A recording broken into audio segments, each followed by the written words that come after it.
Yep, that's right guys, I blew up the M104 turbo again. So this would be the third time I've blown a head gasket, or I'm hoping it's only a head gasket. A couple of days ago I took the car on a little joyride. I was kind of bored and yeah, heard a sound that's all too familiar by now. I might not know that much about cars, but I do know this car inside and out. So I opened up the coolant bottle and we have bubbles indicating a blown head gasket. I don't know exactly what the cause is, but my personal thought is that it's the turbo manifold that I built. So this is a log style manifold, and I think it's not very efficient and it's causing a lot of back pressure and heat inside the cylinders. Again, that's just my personal opinion. I would love to hear what you guys think about it. Believe it or not, a lot of you guys, a lot of viewers of the channel helped build this car back when I built it, so I would really like to hear what you guys think the issue might be. But I mean, a better flowing and more efficient turbo manifold would just be a good thing, I think. For now, I have a bit too much on my plate to get into replacing the head gasket and just having it blow up again. Still want to make the time to lift up the front of the AU Falcon because, yeah, that looks a bit weird. Still need to figure out why the hell it doesn't want to start. And then we have a shit ton of work still to do on this. The Mazda FE3 powered W203. Like I said in the previous video, we finally have all the components to finish up the front suspension on this thing and get it back onto the ground. So I guess let's do that.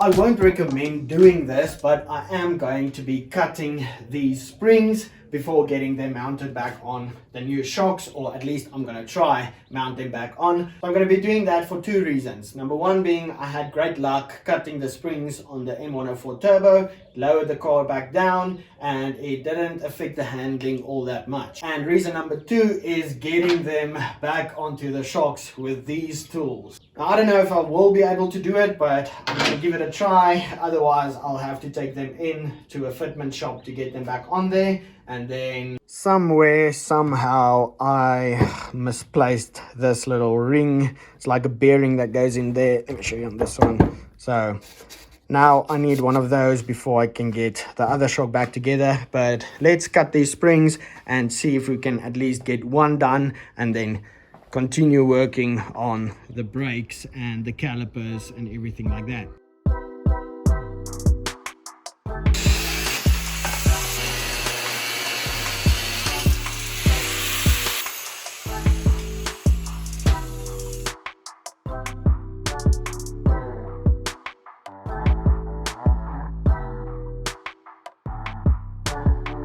The definition of dynamite comes in small packages, and now I have to get this little ring on over there that keeps everything together. Let's hope I don't shoot the roof off this place.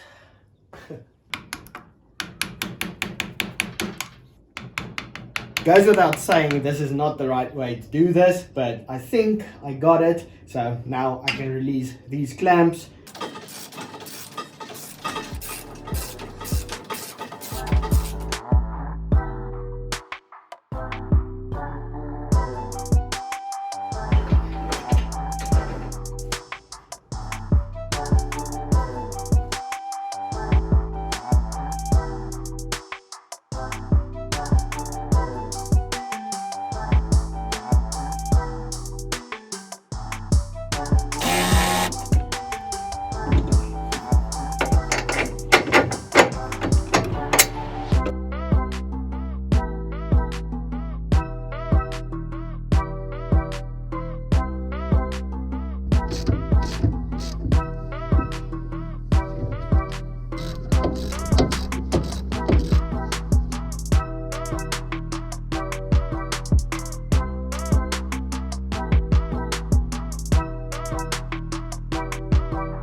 As you can see by the look on my face, I'm very happy with how things are looking. It's unfortunate that I couldn't finish everything because of that top shock bearing thing I still need, and apparently you need to buy it as a set with those top rubbers, and it's pretty pricey, so I think I'm just gonna wait until I go to the junkyard again and pick one up over there. Another stupid mistake on my part, I forgot to put the bump stock back onto the shock before assembling it, so I'll have to probably take that apart again to get that in there. Anyway, I'm probably getting a bit ahead of myself, but I was excited to see how the intake would look on the engine, as well as getting the new throttle body thanks to Avcon on the intake.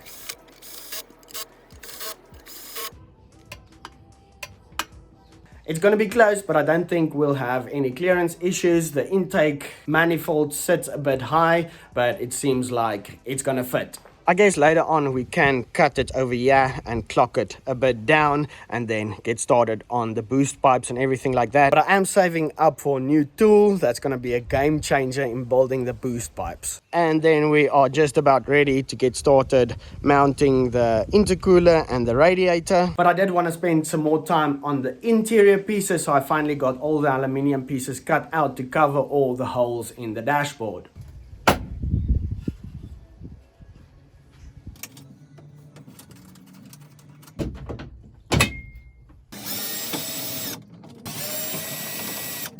Took me a while to figure out how to mount everything, but I'm done with that. So now let's cover them with some carbon fibre wrap.